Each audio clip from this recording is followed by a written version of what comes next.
Hello అందరికీ welcome to my channel. Blouse back neck design అయితే cut work ఇలా ఇచ్చేసాను. సో చూడండి, కట్ వర్క్ అనేది ఎలా కట్ చేయాలి, మనం ఈ రౌండ్ షేప్ ఎలా ఇవ్వాలి, మన దగ్గర ఉన్న వస్తువులతోటే కట్ వర్క్ అనేది ఈజీగా డ్రా చేసుకోవచ్చు.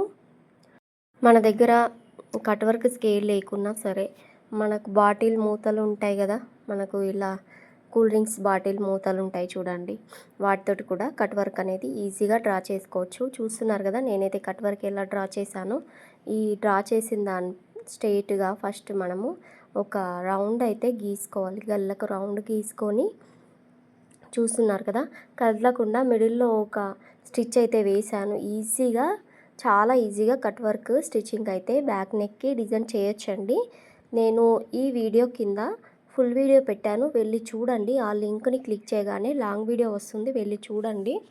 కొత్తగా ఈ ఈ డిజైన్ నేర్చుకునే వాళ్ళు క్యాన్వాస్ పేపర్ లేకుండా కూడా మనము ఈ డిజైన్ అనేది కుట్టుకోవచ్చండి. ఒకసారి చూడండి వెళ్ళి.